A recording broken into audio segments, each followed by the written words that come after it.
নমস্কার, আমি সঞ্চিতা। আপনারা দেখছেন 0 to 1। পৃথিবীতে সকলে সমান ক্ষমতা নিয়ে আসে, অর্থাৎ ঈশ্বর সকলকে সমানভাবে সৃষ্টি করেছেন। তিনি কারোর মধ্যে কোনো রকম ভেদাভেদ রাখেননি। পৃথিবীতে আসার পর জাতি, ধর্ম, দেশ, পরিবার এসব নির্বিশেষে ভেদাভেদ শুরু হয়। কে কতটা সফল সেটা তার পরিশ্রম, কাজ ও অভ্যাসের উপর নির্ভর করে। পৃথিবীতে এমন অনেক মানুষ আছে যারা শুধুমাত্র নিজেদের চেষ্টা, বুদ্ধি ও পরিশ্রম ও কিছু পাওয়ারফুল রুলস মেনে চলে আজ তারা সাফল্যের শীর্ষে পৌঁছেছে। আজ আমি সেরকমই 6টি পাওয়ারফুল রুলসের কথা বলবো, যেগুলো তোমার জীবন বদলে দিতে পারে। তুমিও একদিন তাদের মতো সাফল্যের শীর্ষে পৌঁছাতে পারবে, যা তোমার জীবনকে সম্পূর্ণভাবে বদলে দেবে। চলুন শুরু করা যাক। প্রথম রুলস হচ্ছে কন্ট্রোল ইওর ইমোশন। পৃথিবীতে সকল সাকসেসফুল ব্যক্তির শত্রু হচ্ছে এই ইমোশন।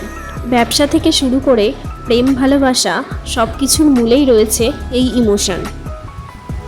যদি তুমি কারোর ইমোশন কন্ট্রোল করতে পারো, তাহলে তুমি সেই মানুষটিকেও কন্ট্রোল করতে পারবে।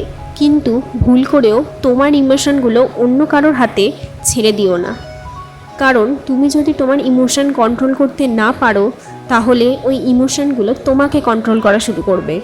আর তুমি যদি কাউকে তোমার ইমোশন কন্ট্রোল করতে দাও, তাহলে সে তোমাকে পুতুলের মতো নাচাবে। তাই সবসময় নিজের ইমোশন নিজে কন্ট্রোল করতে শেখো। তুমি যদি তোমার ইমোশন কন্ট্রোল করতে পারো, তাহলে কে কী ভাবলো সেটা না ভেবে তুমি কি ভাবলে সেটার ওপর বেশি জোর দিতে পারবে, যা তোমাকে সাফল্য এনে দেবে। তাই তুমি কি চাও, এই ইমোশন তোমার সাফল্য এনে দিক নাকি তোমার বিপর্যয় ডেকে আনুক? যদি তুমি চাও যে এই ইমোশন তোমার সাফল্য ডেকে আনুক, তাহলে নিজের ইমোশন আজ থেকে কন্ট্রোল করা শুরু করো। দ্বিতীয় হলো ট্রাস্ট বা বিশ্বাস। কাউকে ট্রাস্ট বা বিশ্বাস একটা লিমিট পর্যন্ত করো।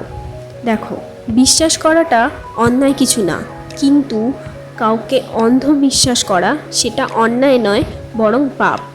এই বিশ্বাসের সুযোগ নিয়েই তোমাকে মানুষ নানাভাবে ঠকাবে।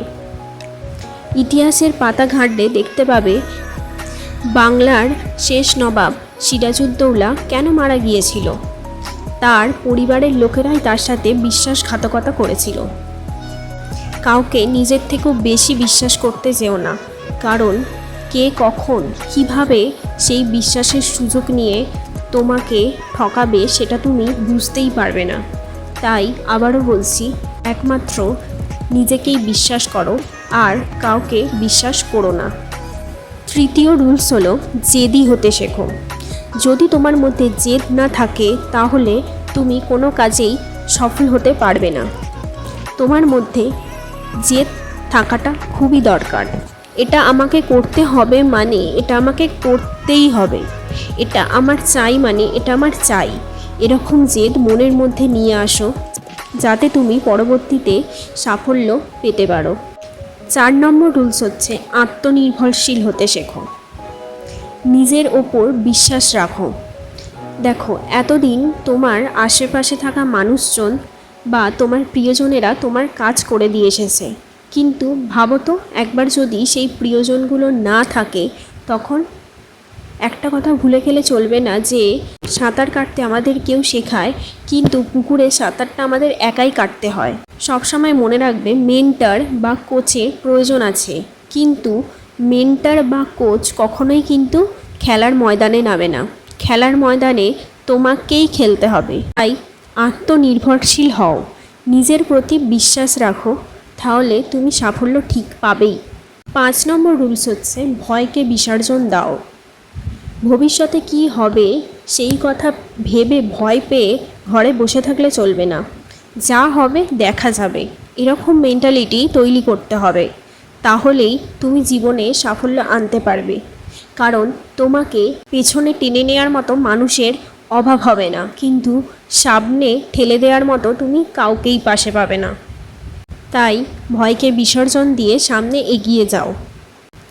6 নম্বর রুলস হলো প্রতিদিন নতুন কিছু শেখা। প্রতিদিন যে সময়টা তুমি নষ্ট করছো সেই সময়টা থেকে 10 মিনিট দিয়ে নতুন কিছু শেখো, যাতে তোমার মেন্টালি গ্রোথ হয়। মেন্টালি গ্রোথ না হলে তুমি কখনোই সাকসেসফুল হবে না। তুমি আজ যেখানে আছো 5 বছর পরও ঠিক সেখানেই থাকবে। তাই মেন্টালি স্টেবল হওয়াটা ভীষণ দরকার। নতুন কিছু শেখো, নতুন কিছু শুরু করো। এই 6টি রুলস যদি তুমি ফলো করো তাহলে তুমি জীবনে এগিয়ে যাবেই। তাহলে তোমাকে পেছনে কেউ ফেলতে পারবে না। যদি ভিডিওটি ভালো লেগে থাকে তাহলে লাইক করে দিও আর সাবস্ক্রাইব করে দিও। ধন্যবাদ।